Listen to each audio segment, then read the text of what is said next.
Hello, good morning.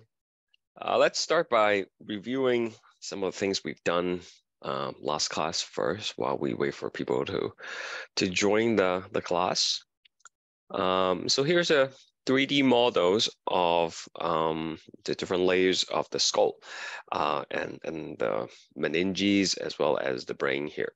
Okay, so at the very top here, we have the skin of the scalp, okay, and beneath it, we have the actual skull.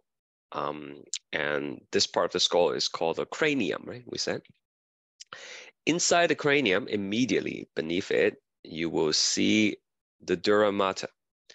Now, in this particular model, you don't see the separate layers of the dura mater, but you do know that there are two, right? They're fused together and they would open up at certain locations in certain regions of the brain to form the dural venous sinus, and that's for draining the CSF. Now, beneath the dura mater, you will have the arachnoid mater, which is this purple layer right here. And touching the brain right here, that would be the pia mater. Okay, so you can see the pia mater actually goes into the sulcus and then comes back up on the gyrus. Gyrus are, of course, bumps, and sulcus refers to the groove that you have in your brain. So the pia mater and the arachnoid mater here, let me see if I can select both of them. There we go. Okay, so sandwich between the two layers is going to be your subarachnoid space. Okay, and you can see all these spider web structures that are kind of there to create a little bit of shock absorbance capability. And all the space in the subarachnoid space will be filled with the cerebral spinal fluid. So that creates buoyancy to allow the brain to kind of be flowing in your head. And then also it prevents the brain from crashing into the skull, right? Crashing into the cranium as you shake your head and stuff like that. It prevents concussion. So those are the three layers: the dura mater, arachnoid mater, pia mater. And between the arachnoid mater and the pia mater, again, you have the subarachnoid space. The actual brain itself has the gray matter that is superficial. That's on the outside. That's where all the thinking, action goes on, processing of information. Okay? And deeper in the brain, you would have the white matter, which is primarily for communication, for transmission of signals. And again, these are just generalization. You will find some gray matter deep in the brain as well. Okay, but generally speaking, gray on the outside and white on the inside. All right, so that's what we've talked about. I mean, some of these things we didn't learn. Like periosteum is like just like a connective tissue that's found on the surface of all bones. We will learn that in lecture 10. Okay, so this model is available on eCentennial under the 3D models. Okay, so you can check that out yourself. Okay, let's go back here. You can fill this in yourself, of course. Let's go ahead and fill this part in. Describe how each of the following protects the CNS. So we have the skull and the vertebral column. And they provide pretty obvious protection, right? They offer protection, physical protection, we can say physical protection against direct impact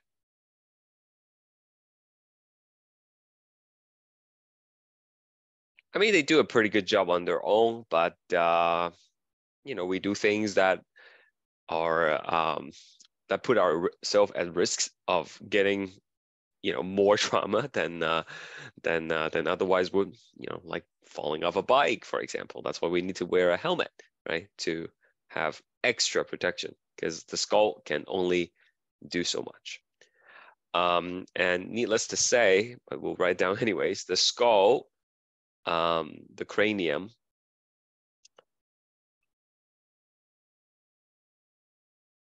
because skull is like the whole head, right? It's just the cranium on the top that protects the brain. These are called facial bones. That's also part of your skull. So skull as a whole, and specifically the cranium, protects the brain. And then the vertebral column, which is really just fancy way of saying backbone, protects the spinal cord. Yeah.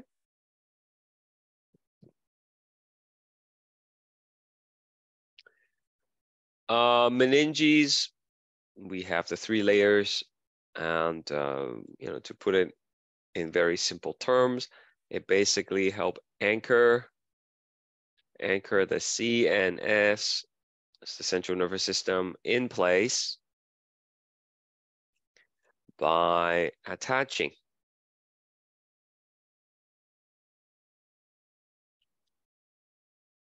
to the bones, to bone surface.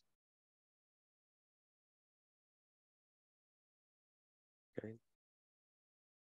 So it's not like sloshing back and forth, right? And the bone's not like rattling.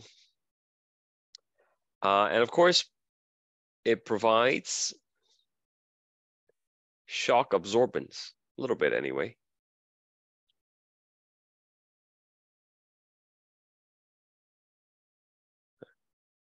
And it's not just doing it by itself, right? It kind of works along with the cerebrospinal fluid that's filling up the subarachnoid space.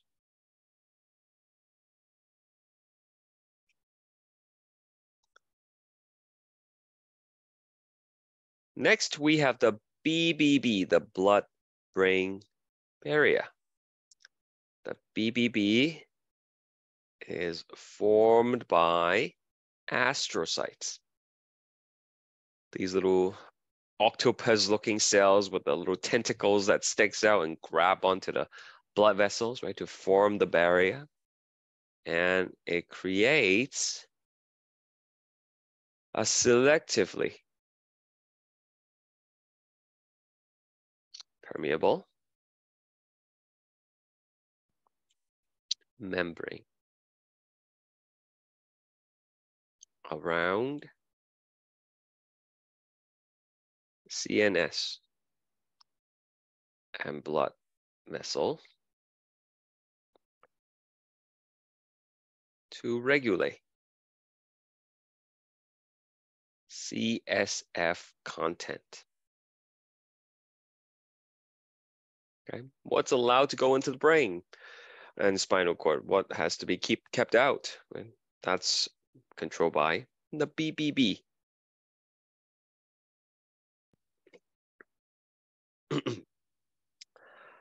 Next, we have the CSF, and just to refresh your memory, excuse me, the CSF, they are produced in the ventricles. And how many ventricles do we have in the brain? 4. 4, that's correct. 2 lateral ventricles, 1 third ventricle, and then 1 fourth ventricle. And in these ventricles, you will have the spongy tissue, right? The choroid plexus. And it is in the choroid plexus that the CSF are being produced. And the function is to mostly create buoyancy, to cushion brain and spinal cord. Oh, I forgot to change color. Let's do that.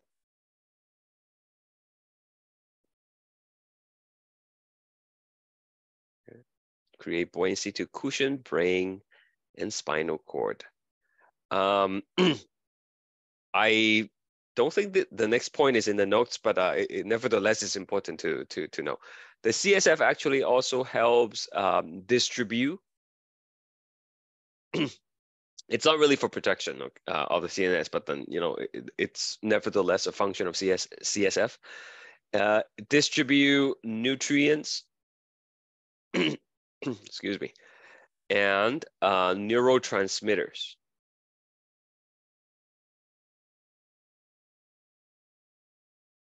And they also help wash away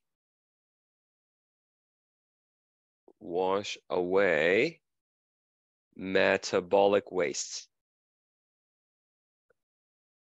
You don't want these wastes to be accumulating in the CNS, and so the CSF is going to go wash them off, get them out of your system.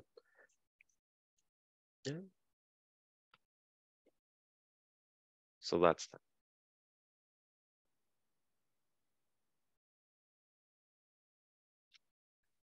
Anybody remember what this condition is called? Hydrocephalus. That's right. That is the hydrocephalus. And how does one get hydrocephalus? Well, this accumulate. Yeah, exactly. Accumulation of CSF, right? Caused by CSF flow or drainage is blocked. Okay, and start building up in the brain, and then you can see these are enlarged ventricle. Okay, you're looking at the lateral ventricle, right? The top part of the horn, if you would. Okay.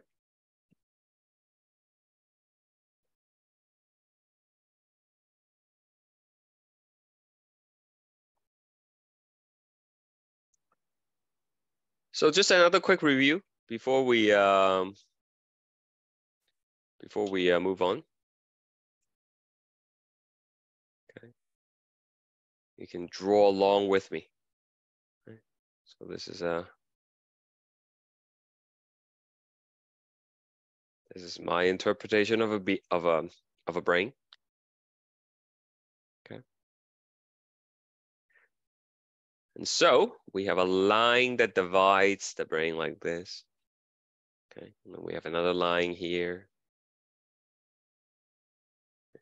And then we have another one here as well. Okay. Doesn't have to be like completely to scale. Okay. Doesn't really matter. This is roughly how we divide the brain. So this here, we all have that groove. That is the central sulcus, right? And this would be the frontal lobe. Okay. And again, just to briefly remind you, frontal lobe is where all the complicated things occurs, right?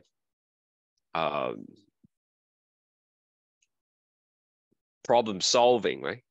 Personality, voluntary movement, speech, all that stuff happens in the frontal lobe.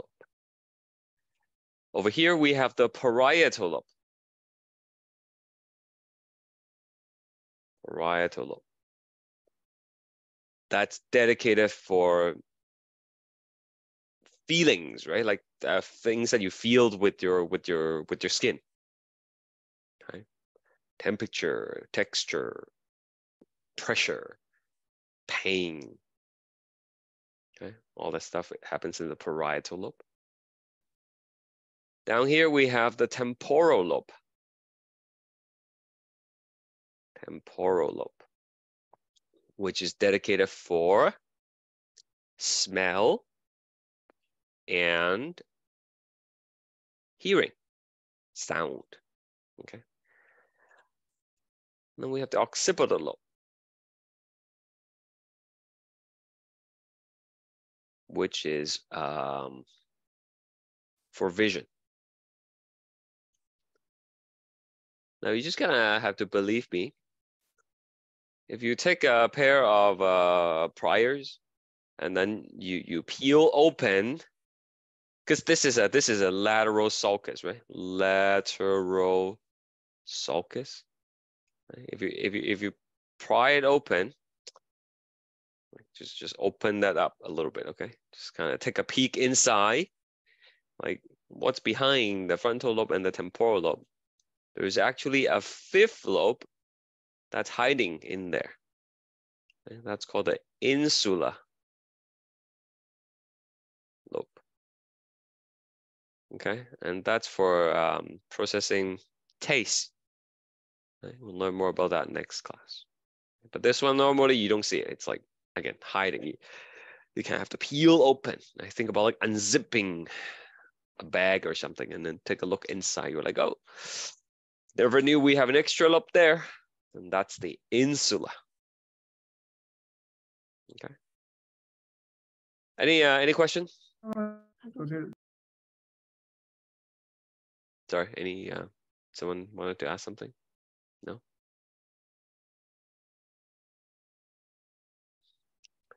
Okay, and then we threw in a couple extra things, right? Throw in some free stuff. On the back, there is a little brain that comes with the main brain. What is that thing called? Cerebellum. That's right, that is the cerebellum. Okay, I haven't told you what it does yet. We will today. Yeah, but it's important to start to recognize them, like where it is. It's at the back. And then there's a little bulge here. That is the pons. And below the pons, we have the medulla oblongata.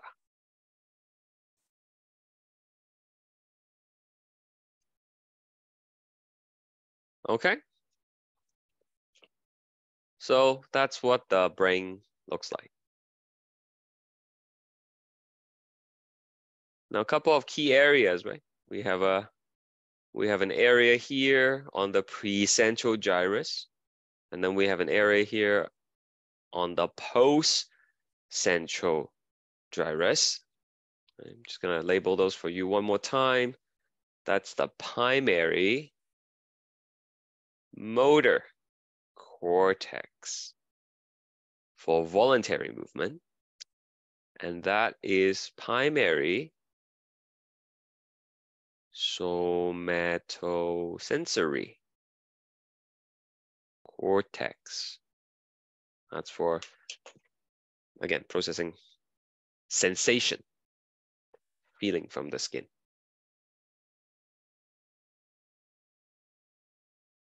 That's pretty much what we've learned last class. Any questions before we proceed?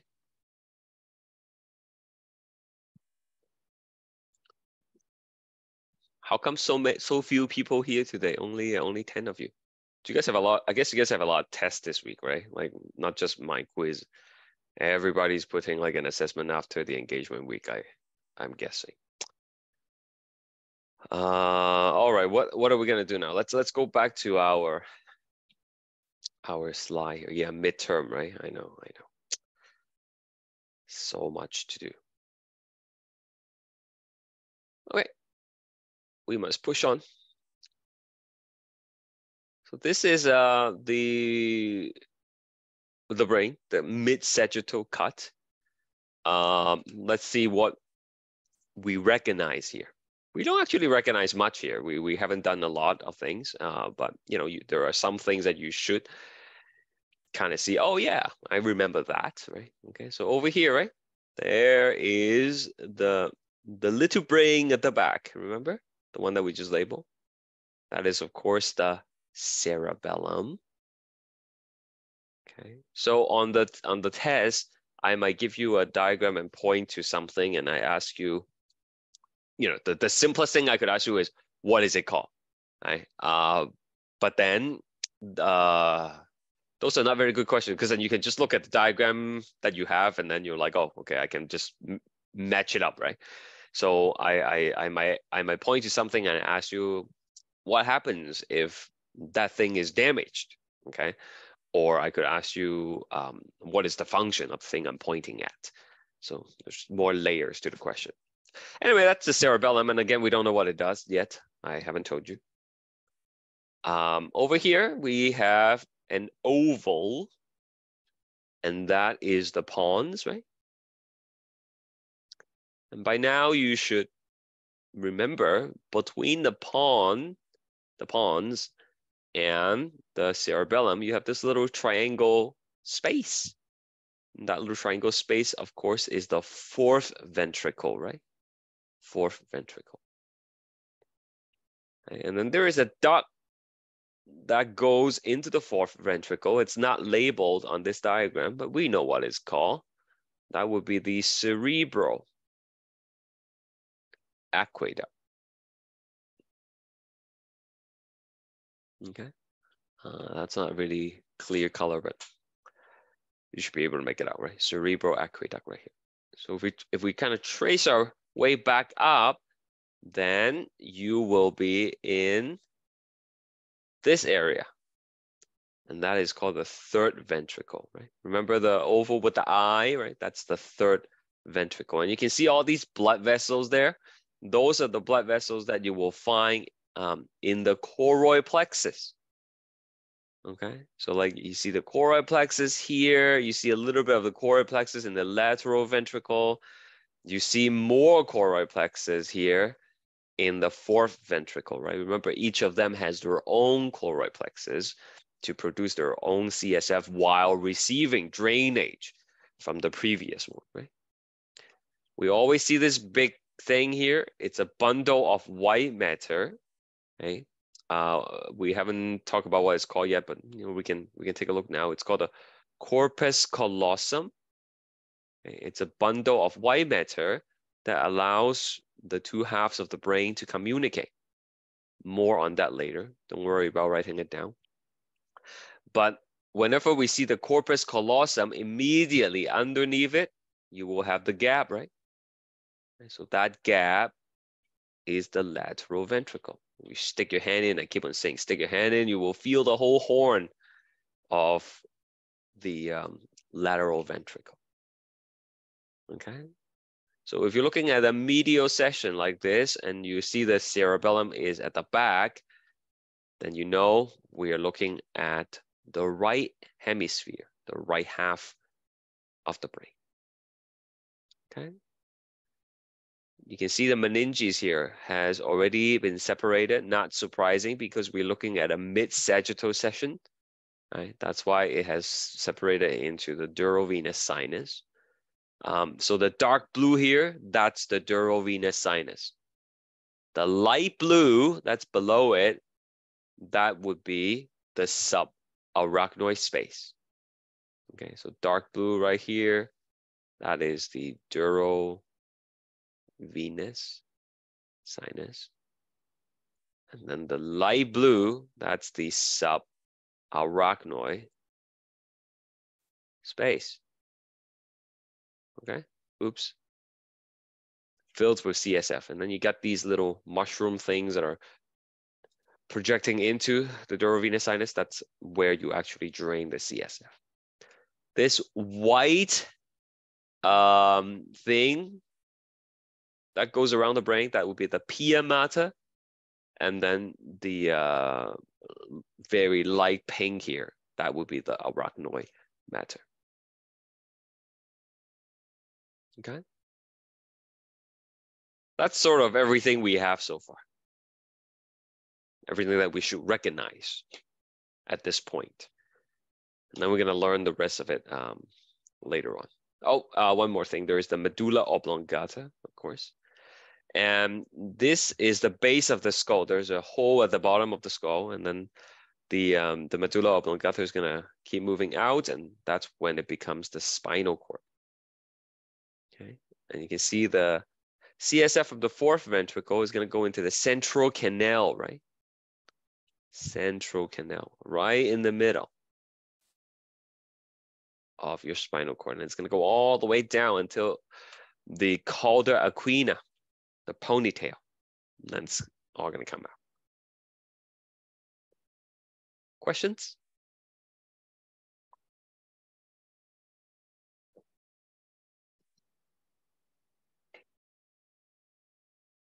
Fantastic. So the cerebrum, not to confuse with the cerebellum. Cerebellum is at the back. The cerebrum is the bulk of the brain.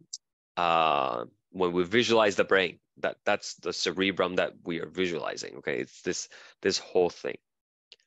So what is it? Well, it is the last center to receive sensory input and carry out integration before commanding voluntary motor response. What does that actually mean? Well, let me exit this thing. Remember this diagram we drew last class? Right here, right? Okay. So you touch a hot surface or something, right? You're gonna have your spinal reflex. But then I said that information will also travel up the ascending track, cross the midline at the medulla oblongata, and then it will arrive at the primary somatosensory cortex. So all your senses, okay, your smell, your touch, your taste, your sight, right, smell, all these senses ultimately will end up somewhere in the brain, okay? Somewhere in the cerebral cortex, in the cerebrum. Depending what kind of information it is, it will end up in the different regions of the cerebrum. If it's touch, it's going to go to parietal lobe. If it's vision, it's going to go to occipital lobe. If it's smell and sound, it's going to go to temporal lobe, right? So the brain, the cerebrum, is the final destination where all these sensory information, sensory input is going to end up at.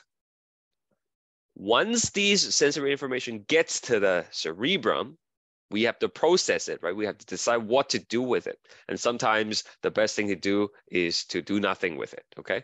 So you do that information processing, you do that integration. Then you decide if you need to respond, right? And if you're responding, what kind of motor output do you need, right? And so that's what the voluntary motor response portion is. And sometimes, like I said, there is no motor response, right? Okay, like you're not supposed to respond to everything, right? And in addition, the cerebrum also communicates and coordinates activity with other parts of the brain. Okay, so the lobestone work on their own. A lot of times we have to have multiple information put together to give us meaningful assessment of the situation, right? We think about driving. And when you're driving, not only do you need to be able to see the road, you have to be able to hear too, right? Okay, like do I hear like a siren coming, right? Then I have to do something to it, right? Okay, and then the feelings from the foot, right? The pressure that you put on the pedal, right? All these are multiple different senses.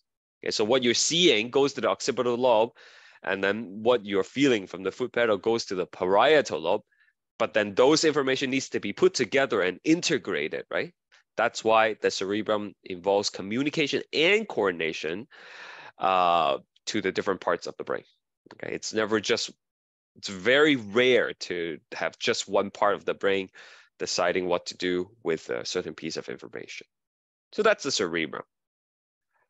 Okay, so this whole thing, right? Cerebrum. Right? Just in case I wasn't being clear, let's go through the whole brain. This is a nice brain right here. Okay, that's the cerebrum. And then cerebrum has a sidekick. Okay? This is the cerebellum. Okay, cerebellum. Big brain, little brain. Okay. You have all these grooves and bumps, right? I already told you last class. Gyrus is a bump. Gyri is the plural. And then we have the sulcus, which is the groove. And of course, your pia mater is going to go into the groove, come out to the bum, go into the groove along with you, right? Okay, so that's the pia mater. All right, so here I can clearly see the lateral fissure, lateral sulcus, dividing the frontal lobe in and the temporal lobe. And then the central sulcus is not too clear. But if I have to guess, I would say it's roughly here. Okay? That's the central sulcus. Okay. Same old, nothing new yet. The cerebrum has two halves called the left and right cerebral hemispheres. Generally speaking, the right hemisphere deals with the sensation as well as controlling of the left half of the body and vice versa. But this is not an absolute rule. Okay, there are instances where both hemisphere will receive information from both sides of the body.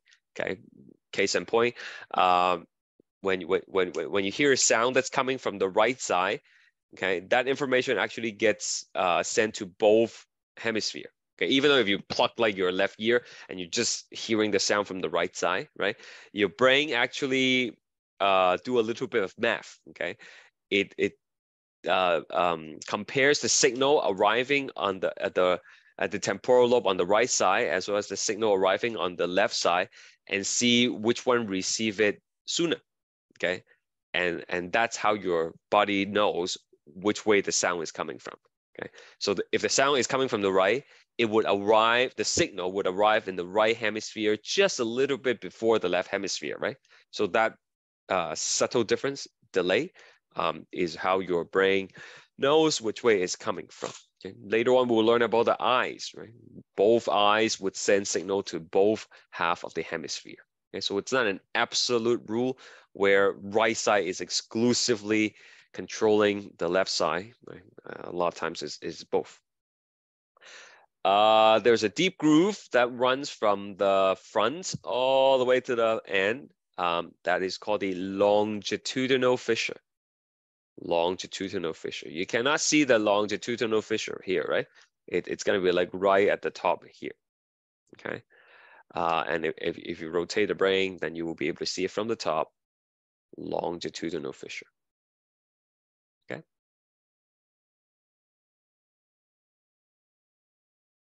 All right. So this is a little bit hard to visualize, but if I stick my hand into the longitudinal fissure, okay, into this groove, you can go in a little bit, and then you're gonna hit something. You're gonna hit a structure. Okay, that's blocking your way. You cannot go in any further. The thing that you hit with your fingertips, if you stick your hand into the longitudinal fissure, is going to be the corpus callosum.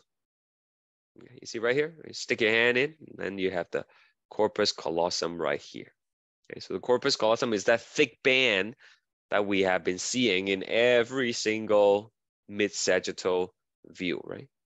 Okay, so the corpus callosum is a bundle of axon that connects the two hemispheres, and it allows them to communicate. I just gave you an example about the sound, right? The left side has to be able to communicate with the right side to determine which way the sound is coming from. Okay, but it's more than that, right? just walking, for example, the right half have to communicate with the left half of the brain, because when you're walking, let's say you have your left foot down, right? Okay. So if your left foot is down and you're walking, the next thing to do is to lift your right foot, right? So as you lift your right foot, you have to make sure that the left foot is not moving, which means the right half of the brain has to tell your left foot to not move, while the left half of the brain has to tell your right foot to go up, okay?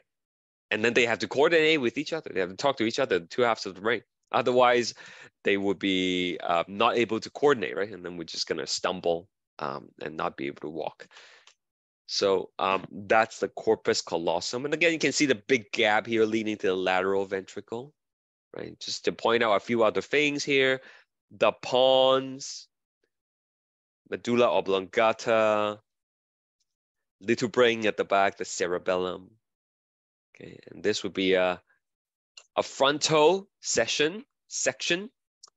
I actually do have a frontal section here, right, to show you. How do I go full screen? There we go. Okay, this is pretty good. You guys should play around with it. Okay, like if you click on it, if you click on something, it will tell you what it is, right? Like corpus callosum. If you don't know how to say it, you can click on it and it will tell you. No, I don't know if you can hear. Did you guys hear that, or like it's just me? No, we can't hear. No, it's just me. Okay, I think I have to like share my my computer sound or something here. Let me see if I can do that. Share your nope. Anyway, you can click on it. Okay, it's kind of like a British accent. I think corpus callosum it says. And if you press on the little information here, it gives you a bunch of things, right, for you to read about. And of course, like you don't really have to know all that extra information. But that's what it is, right? So see this big groove here, right? If I look at it at the top, right, that's the longitudinal fissure. If you stick your hand in, you're gonna hit the corpus callosum. And the corpus callosum extend its fibers, right? The white matter, right? That allows the left half and the right half to communicate with each other. Okay. Now, a couple other things here that are interesting to see. Right underneath the corpus callosum, right? You see, that's the ventricles that I've been telling you about, right? Like you can delete things as well. You press delete. If you click on things and then you click delete, it will go away.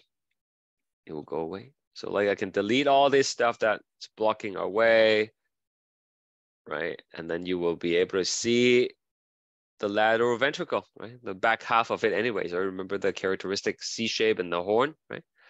So that's the band that we've been looking at. And then underneath that would be the lateral ventricle. Okay. Right here, that's the pons, then medulla oblongata beneath it. Okay. If you mess up the diagram, you can just press reset and it will go back to normal. Okay. Just a couple other things. This whole thing here, that would be the parietal lobe, right? And then at the back here, that would be the occipital lobe. Occipital lobe.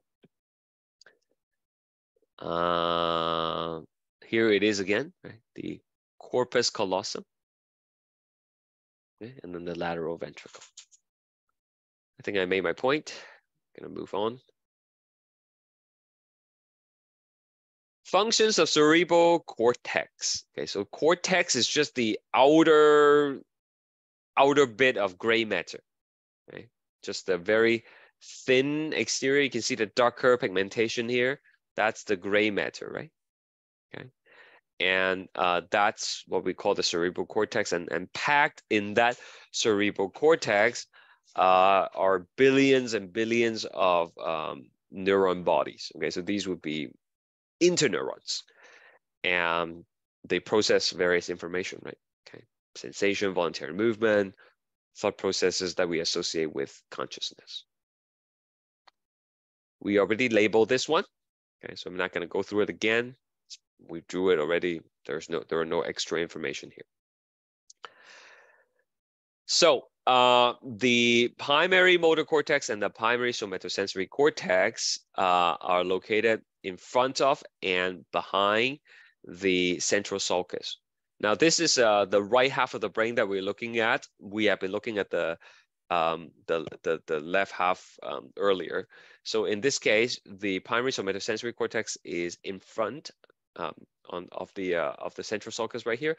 And if you think of this as like books on a bookshelf, okay, you can pull out a book. Okay? So you pull it out like this, the primary motor cortex, and you would see all these little body parts on it, right? Okay, so those represent the region that it maps to in the body. Meaning this part of the primary motor cortex is responsible for controlling the face. This is for controlling the hand. The leg is kind of dangling in the longitudinal fissure, if you can imagine that, right? And then this is, I can't really tell what that is. That kind of looks like your thigh, okay? Like your upper portion of the leg. Moving your tongue here, right? So it's zoned to different regions. Similarly, the primary somatosensory cortex, which is responsible for feeling the body parts, they are also zoned in a similar way, right? So this is for feeling, for moving the face, and a similar location, that's for moving your face. Okay, same thing with the hand and the leg and so on and so forth. Now you might wonder, like, why does the face look so weird, and why is like everything kind of out of proportion? So if you put all these things together, you have this this guy. Okay, I forgot what it's called. There's a name for this particular picture, but this is a famous picture that you will see in a lot of textbook that talks about, you know, the nervous system. It illustrates the number of neurons that are dedicated to a particular body part, either for moving it or for feeling it. So the bigger that portion of the body tells you, the more neurons are dedicated to that parts of the body. So our hands and fingers, so many neurons going there and coming from there. Okay, because we feel a lot with our fingertips, we do a lot with our hands, right? Our dexterity relies on the ability to control the fingers individually and at ease, right? So it makes sense to have a lot of you know, neurons being dedicated to those parts of the body. We don't really do much with our feet. Like, I mean, we walk with them, of course, but like we don't really feel anything from them. We don't require high sensitivity to our feet, which is probably a good thing, right? Like, when I'm walking, I don't want to be feeling the texture of the road, right? Like through my shoes or something. I don't need it to be extra sensitive, right? It would be somewhat of a bothersome sensation, right? So it makes sense to not have a lot of them there. Surprisingly, we have a lot of neurons coming from the lower lips. Okay, so there is clip here that you can watch if you're interested. It talks about this student in Hong Kong. That's where it came from, and she was born without sight and without sensation from the fingertips as well. And so she was not able to read the brailles with the fingertips, but she learned how to read the brailles with her lower lips. Okay, so there are these specially made brailles for her, and she would just be touching it on her lips, and that's how she studied. And in Hong Kong, we have to write these entrance exam before we can go to like high school, basically, and you have to score certain grades, right, to get into good ones, for example. And she was able to score, you know, amongst the top tiers in her class, right? Just by, you know, learning everything through reading brailles with her lower lips, which is quite an inspirational story. You can click on that and watch it. It's from CNN. And here's a fun experiment that you can do with a willing partner at home. Okay, so what you can do is you can get two pencils, okay, sharpened ones, and you're gonna tell the other person to close their eyes and blindfold them if you want, and you will ask them to put out a fingertip, okay, and you will poke them with either one pencil okay? Or you will poke them with two pencils really close to each other, okay? And you will ask the person to tell you whether you're poking them with one pencil or two pencils, okay? So when you do it on the fingertips, they will be able to tell you no problem, okay? Even if you put the two pencil tips really, really close together, they will be able to tell it's two different pencils. And then you can repeat the same experiment, but on their lower back, okay? So you can try it over here, right? Lift up the shirt a little bit, and then you can poke them again with one or two pencils that are close to each other. And they will not be able to tell you whether it's one or two. Yeah, so this experiment illustrates an important point that it is you're not as sensitive in this part of the body than the fingertips. You have less sensory neurons that are feeding from the lower back compared to the fingertips, right? So your sense of proximity and sense of how close objects are on your skin is not as great in the lower back. Okay, so that's that. So more on the primary motor cortex. It is in the frontal lobe, right? Just in front of the central sulcus. And the key function of the primary motor cortex is to allow control of skeletal muscle. Right? Anytime you move any part of the body voluntarily, that begins in the primary motor cortex. Okay, like as I'm talking to you, right, moving my lips, moving the muscle in my vocal cords, doing all these hand gestures, all these things originate from my primary motor cortex. And as I show you in the picture, each part of the body is controlled by a certain section on the primary motor cortex. So if a person has a stroke here, they won't be able to move the left half of their face in this case, right? If the stroke happens here, then they won't be able to move, or they would have trouble controlling their left hand, and so on and so forth. And the right primary motor cortex controls the left side of the body, vice versa. Behind the central sulcus is the primary somatosensory cortex, and that receives sensory information from skin as well as skeletal muscle. Okay, so the kind of information are the ones that we have been mentioning all along, right? The pain, the texture, the tension in the muscle sometimes, right? If you're holding a heavy bag, that tension that's created by the bag stretching your muscle, that information goes to this primary somatosensory cortex. And then your body would adjust how much force to apply to the muscle so that you can keep on holding onto the bag. Sometimes it's funny, okay? You ever had this experience? You try to lift something off the ground, like a crate or something, okay? And when you see the crate, you anticipate it to be heavy, okay? And then when you actually lift it, it's so light that you almost like overdo it, right? And like hit yourself in the chin or something, or you lose your balance and you know, fall backwards a little bit, right? That's an example of where your body anticipated to be very hard, very, very heavy. So your primary motor cortex sends all these signal to the muscle and create extra tension to help lift this very heavy object, right? But at the end, it turns out to be it's just very light. So in that split second, right, the light object doesn't stretch your muscle as much, and that information goes to the primary somatosensory cortex, okay? But then it's not quick enough to send the motor command to decrease the tension right away.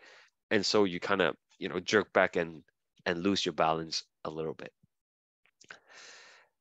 Okay, so enough said. In addition to those primary motor cortex and stuff like that, there are these association areas that are responsible for integrating information pertaining to a particular senses, as well as storing memories associated with those senses. So there is the somatosensory association area, which is in the parietal lobe, visual association area, which is in the occipital lobe, and auditory association area is in the temporal lobe, right? So not surprising because that's the place where you process these information, right? So parietal, occipital, and then auditory is for temporal lobe. Okay. So what exactly does it do, you ask, about the association area? Well, let me give you an example.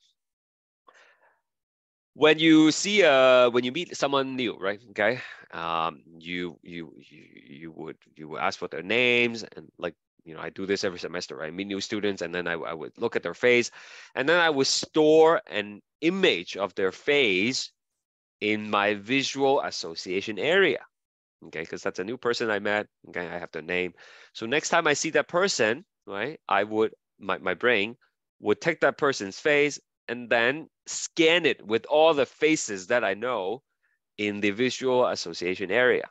Okay, and then it's like, oh, I've seen that person last week. Okay, his name is whatever, right? Then I'm able to recall that information. Okay, so that's what the association area is. It processes the information and then it stores some of it. Okay. Auditory association, same thing, right? How many of you have like, special ringtone for different people on your phone, right? Like I have a tone, a ringtone, like a specific ringtone for my wife, right? So if I hear that, right, so that sound goes into my temporal lobe. And then in my association area, we're like, oh yeah, that's the ringtone from wife. I should pick it up. Okay. We have not just ringtones, but we have a lot of different distinct sound that are stored in our association area, right? You recognize your own ringtone, for example, that it's your phone ringing and not someone else's, right? You will recognize the distinctive TTC chime, right, when the doors are closing. Okay. You will recognize even if you close your eyes and you hear certain sound, you're like, oh, I can tell what that is. That is the sound of someone chopping food. Okay, that is the sound of I don't know, totally making the sound of my alarm going off. Okay, and songs, right? You can probably recognize the whole song just by the first couple of seconds of the song playing, right? That's association area, storing that information related to a particular sense. Do you understand? So what's an example of like a somatosensory memory that we store? Anybody wanna give me some examples? Kids with ice cream truck. Yes, that's another one for the auditory. Yep, drives me nuts. Okay, I almost have to run the other way every time I hear an ice cream truck. Anyway, I want this one. Somatosensory association area. Can you give me an example of a memory that's associated with that?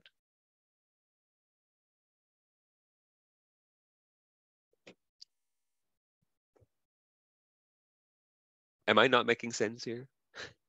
Okay, I'll give you one again, and then I'll ask you. Burns? Yeah, sure, right? Like you burn yourself, traumatic experience, okay? And now you remember this. So next time you see that surface again, you're like, I better watch out. Okay, I better get my oven mitts, right? Okay, so I don't burn myself. It's interesting. You mentioned burn. I actually burned myself recently, like a couple months ago. I was lazy. I was making like dinner, right? And I had this lasagna and I want to put it in the oven. But the proper way of doing it is to pull your rag out, put it on, and then push it back in, right? Okay. But I was lazy. I was just trying to put the whole thing in without pulling the rag out first. And then the top part of the oven actually burned my arm. And it took off the skin right away, and then it burns right through, and now I have a scar that's not going away. So that's seared literally in my skin, but also seared in my association area, right? So now I have this memory, negative association with it. So next time I know I should not be lazy. I should pull it out. But other things, right? Like I could blindfold you and I ask you to touch different things, and you can probably have a pretty good idea of what are you touching. Okay, like if I give you a break and I ask you to touch it with your eyes closed, You know you're touching that coarse surface, right? That texture, that memory of it, again, is in the association area. Okay, do you guys understand? Right? Do I need to give more examples? I think it's pretty clear, right? All right, hopefully. Okay, do you guys feel like doing some polls? Let's go for it.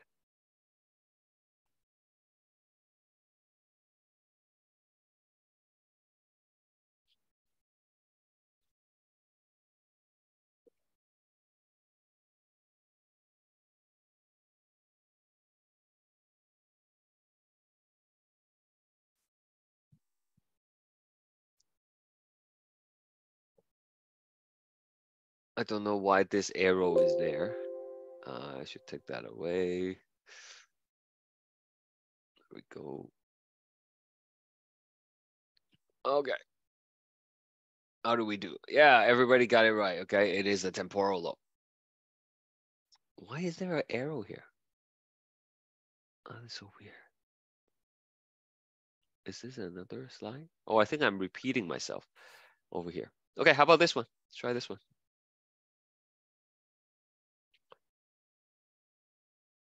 Go ahead.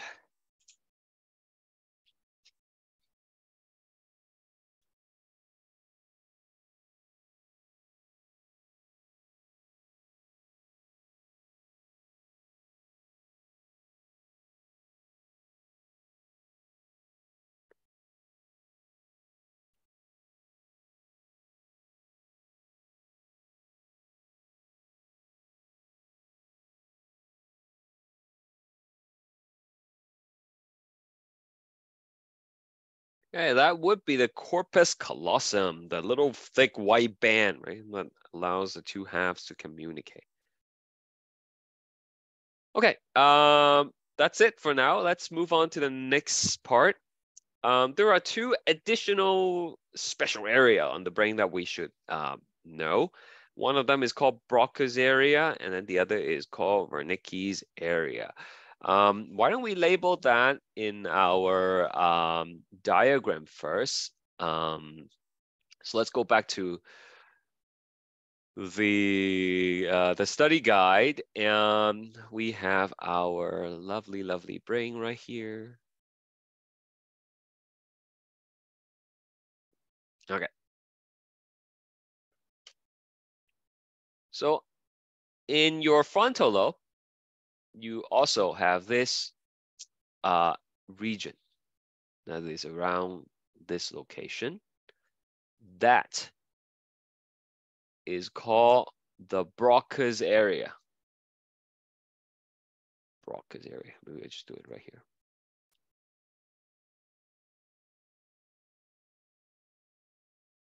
Okay, and usually is on the left side of a person's brain. By the way, just on that sidetrack, how do people know what part of the brain does what? Okay, well, a lot of it has to do with studying people who have stroke. Right? So if a person has a stroke at a particular region of the brain, then physicians study what kind of function is being impaired, and then they get an idea of what that part of the brain does, right? Okay, so that's one way of looking at it. And another way to do it, the more recent, when I say recent, I'm talking about past like 20, 30 years, there is something called functional MRI. You guys know MRI, right? MRI is magnetic resonance imaging. You can see the inside of the body by scanning it.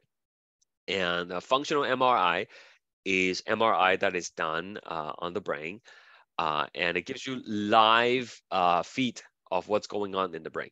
Okay, so the person will go into the MRI machine, and then the person who's conducting the study would tell them to do certain things. Okay, and then they could see in live feed which part of the brain lights up when the person performs certain tasks. Okay, so you could ask them to, okay, recite a poem, right? And then you can see, oh, right, this part and that part of the brain lights up. So That's the part that's responsible for speech, for recalling, text information. Okay, you can ask a person to think about the face of a friend, and then you can see which part of the brain lights up. So a lot of study involves using these functional MRI and allows you to kind of map out what part of the brain does what.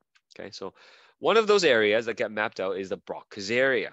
And the Broca's area is, once again, primarily located on the left side of the brain. And it's responsible for speech production. Okay? So when we produce speech, we're able to speak fluently. Okay, and it's talking about your own language, right? Like your native tongue, right? So you can speak fluently. You can speak with grammatically correct sentence structures, right? You know what kind of words to use in what kind of context, and that's all because of the Broca's area. So it enables fluent, articulate speech. If you damage the Broca's area, then you have something called Broca's aphasia, okay? Which is right here, Broca's aphasia, or expressive aphasia. So in that case, you will have trouble speaking fluently. Okay, you will use the wrong word in the wrong context. Your sentence structures might be all jumbled up, and people would have a hard time understanding you. Okay, but people who spend enough time with you, like a family member, right?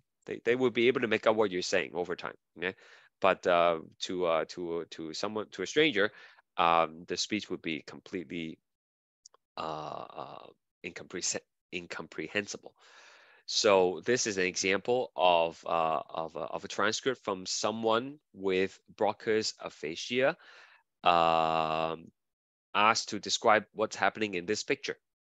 Okay, so you can see, I'll read some of it to you. Stool, is it boy? Is it that landing down? Girl is laughing.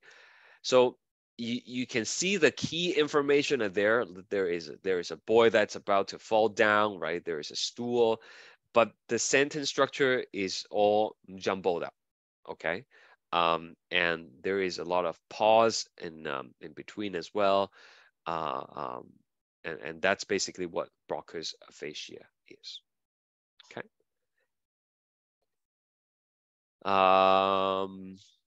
What else do we have? Allows production of articulate speech in a clear and fluent manner, and signal originating here will reach the primary motor cortex to coordinate respiratory oral movement that produce speech. Okay, so this is an important part, right? Okay, to actually talk, there are many things that needs to go on. Right? Not only do you need to change the tension in the vocal cords, okay, which by the way are skeletal muscle that you can control. You have to regulate your breathing. The positioning of the tongue is important for certain pronunciation, right? And the shape of the lips, right, is also important. Just to give you an example, right? You can say these words out loud, right now to try it, right? So this is va, va, va, right? The way that you say this with your lips and your tongue is very different from saying like ba, ba, ba, or sa, sa, sa, right? Or fa, fa, fa, right? All these things requires different position of the lips and the tongues, and all that things comes from the primary motor cortex. Okay, so the Broca's area will communicate and coordinate with the primary motor cortex to create these fluent articulate speech. Okay, so that's that. That's the Broca's area. To understand what another person is saying, like to understand what I'm telling you right now, that requires an other area, which is located right here. Okay, that is the Wernicke's area.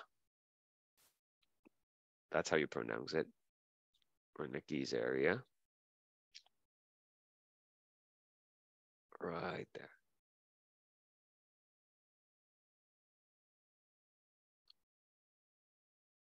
Okay, so this is for understanding spoken speech as well as written communication.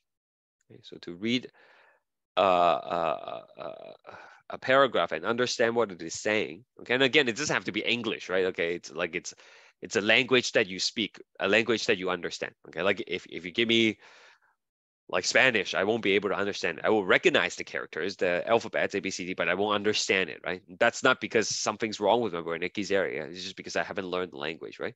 So we are talking about languages that you already learned, okay? That would require the Wernicke's area. And over here, Wernicke's area is usually located again on the left hemisphere as well. And if you damage it, you will have Wernicke's aphasia. So in this case, it's receptive aphasia. It's not that you cannot express yourself as in Broca's aphasia. In this case, it is having trouble understanding things, okay, receiving things. Okay, so if it's damaged, you will have trouble understanding written as well as spoken message, even though it's part of your vocabulary or part of language that you speak. So both Broca's area and the Wernicke's area are important for human communication. Okay?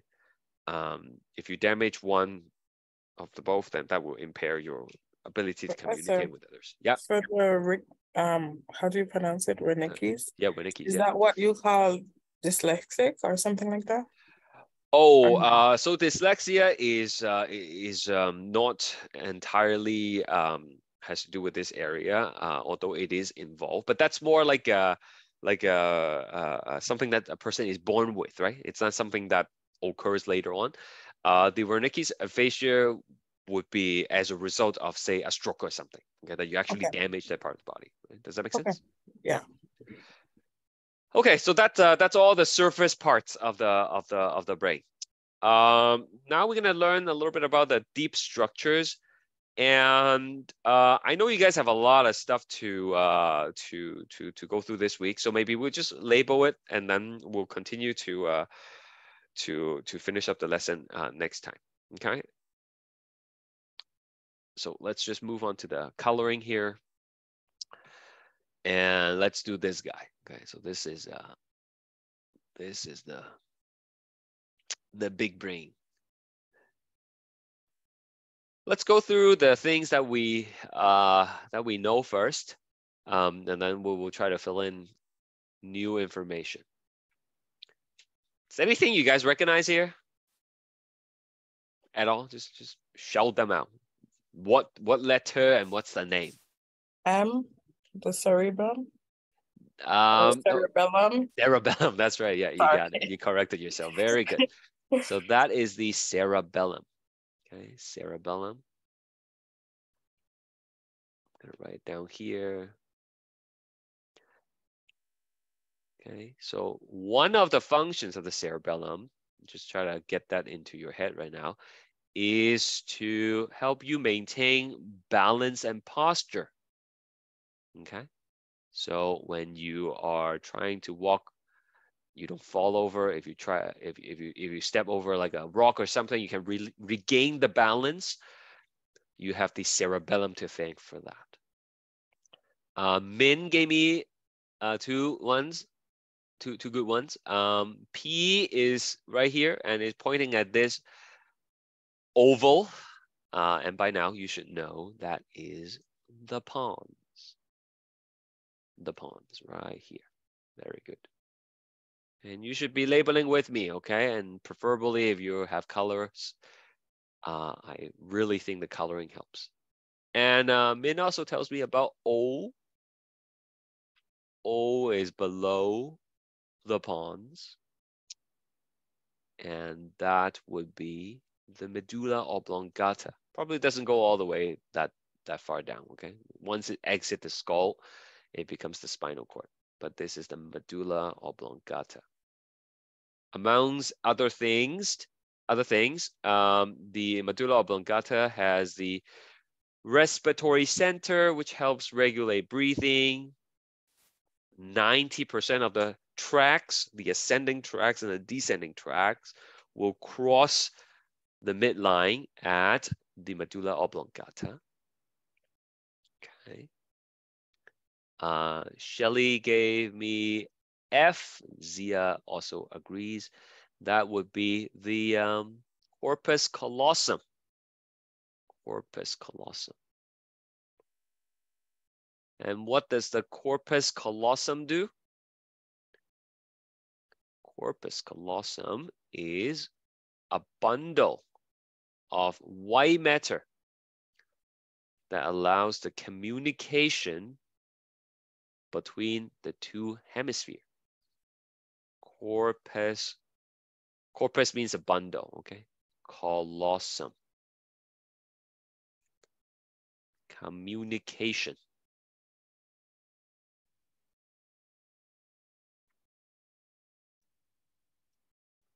Between hemispheres.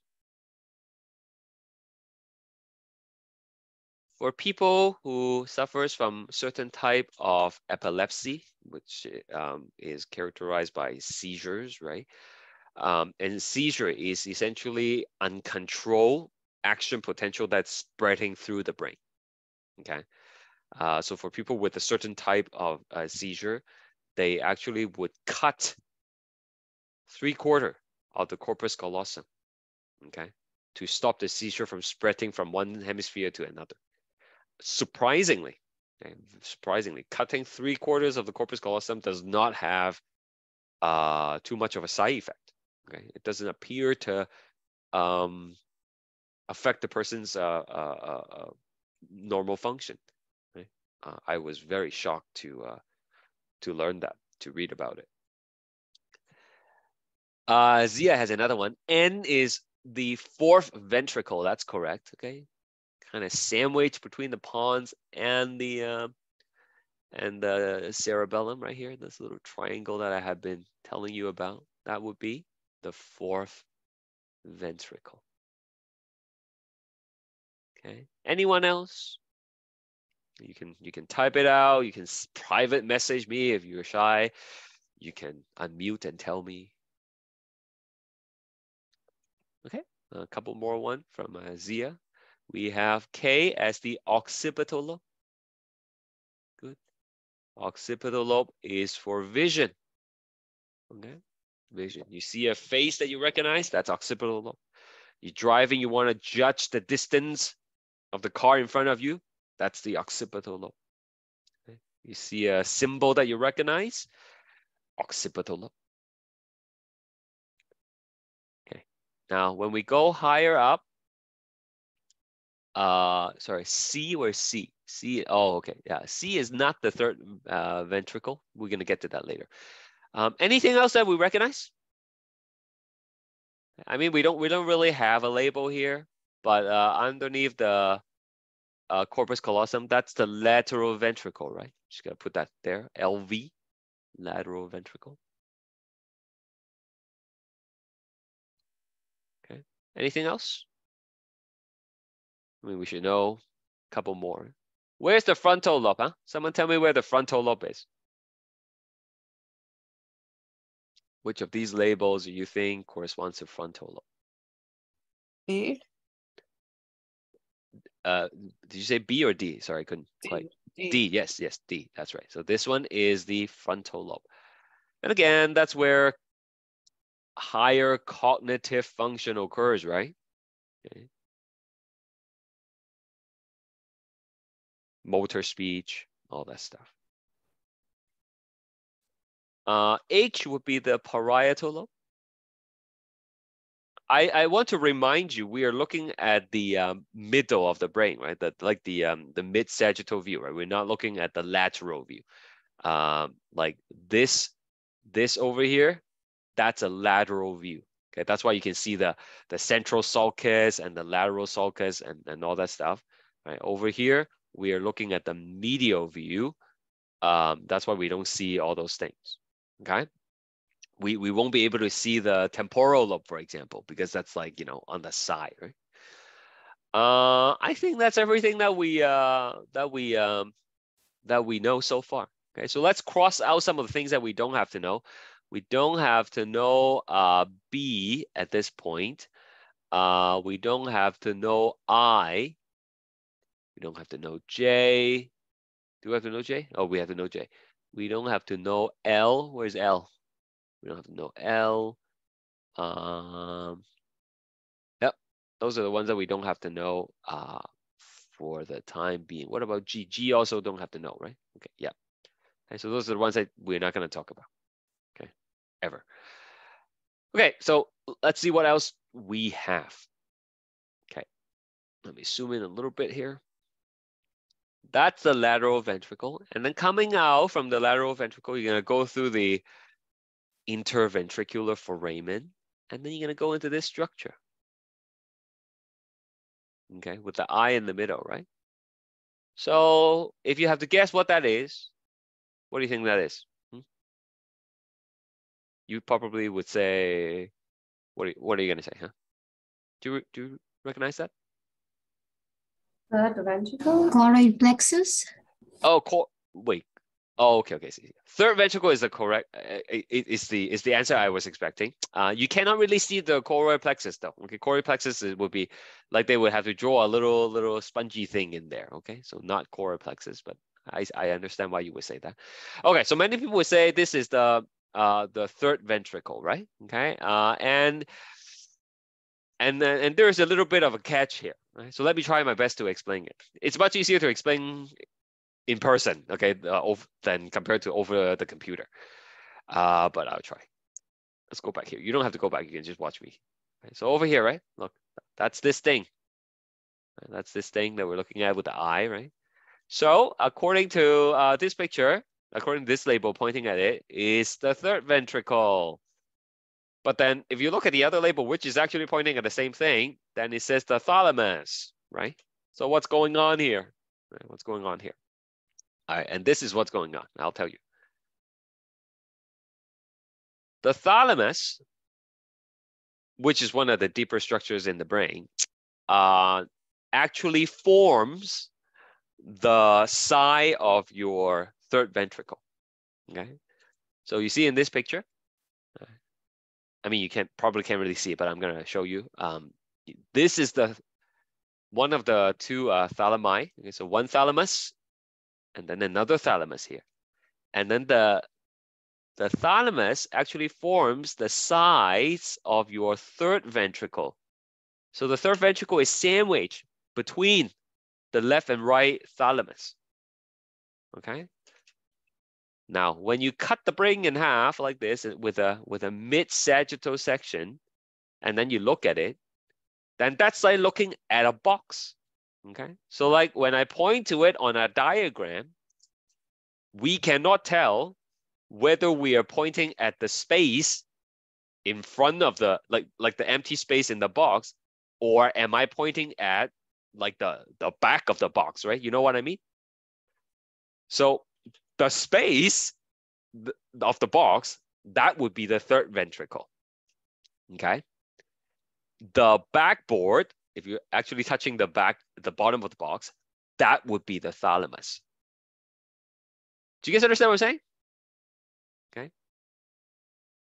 That's why when I have a diagram like this, right?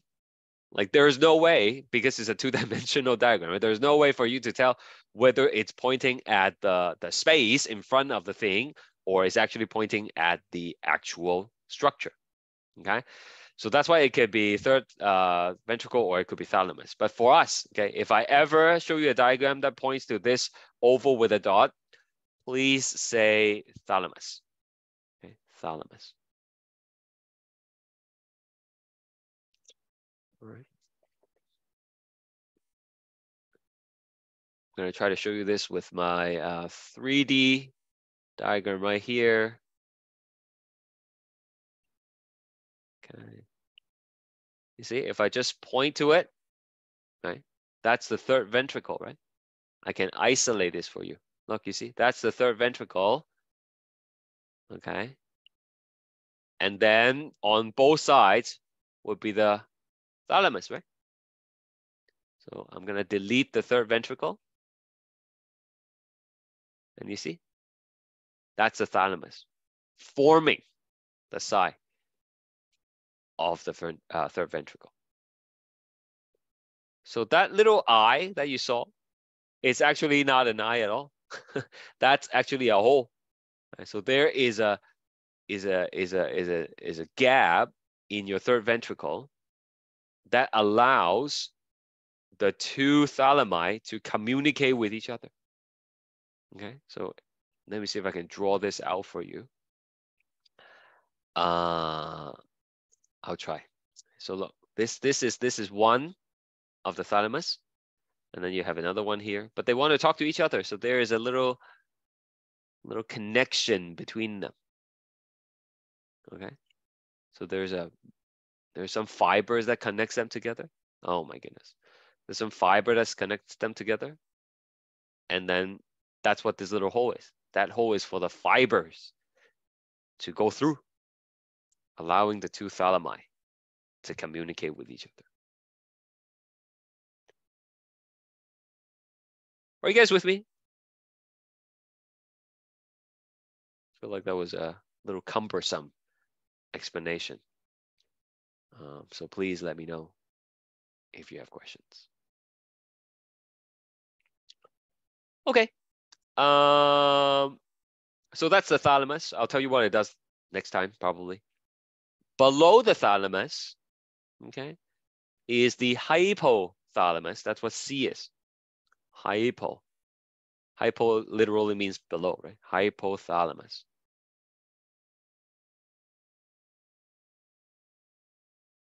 And we heard about the hypothalamus, right? What's one thing that we know the hypothalamus does that we learned earlier in the course? Fever. Yeah, exactly, right? It regulates body temperature, right? It could cause a fever if you need one. So that's below the thalamus. And then dangling from the hypothalamus is this guy, which is the pituitary gland.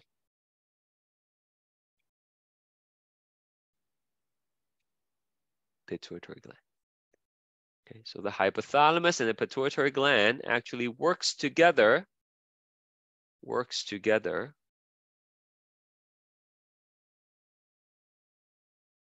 to maintain homeostasis using hormones.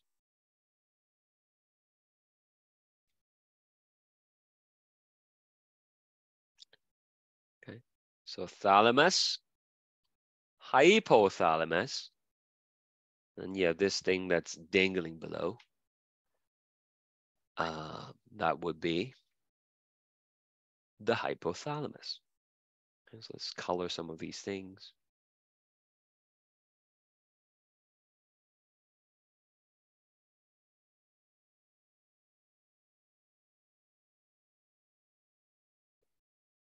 And then there is the pituitary gland.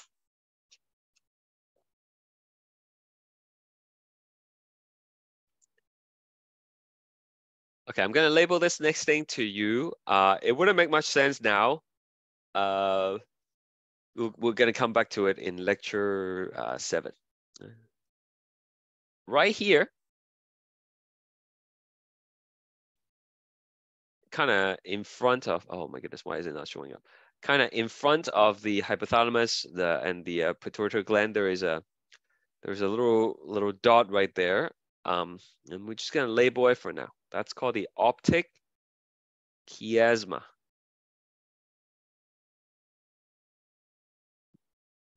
That's where the optic nerve from your right eye and the left eye come together and cross over. Okay. More on that later. It's called optic chiasma. Chiasma means crossing over.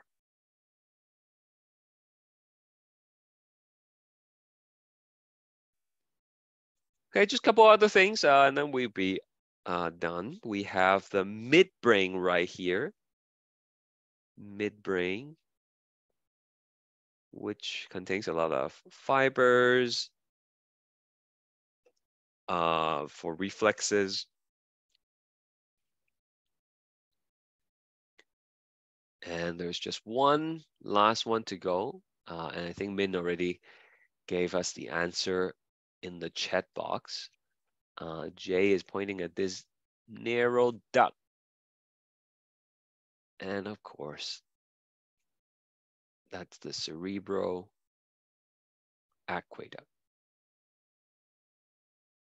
Right?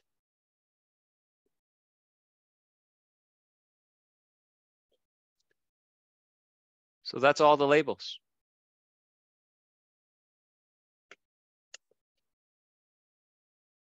Okay, I think we will stop there because you still have to do my quiz, right? So I'm gonna let you go now, and we don't have too much to go. We should be able to finish this next class, and probably start on the sensory structure as well. Okay, so for next week,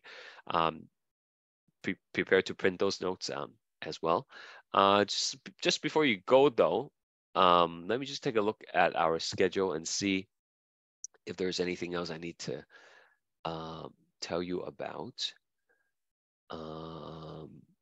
What have we got here? Winter weekly schedule.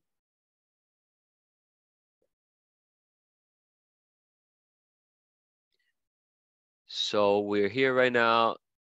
Yeah, I think we have quite a bit of time. The digestive system takes very little time, so we should be okay. All right, so make sure you do a quiz, 10%, and I'll see you next Monday. Okay, have a good one, guys. Bye for now.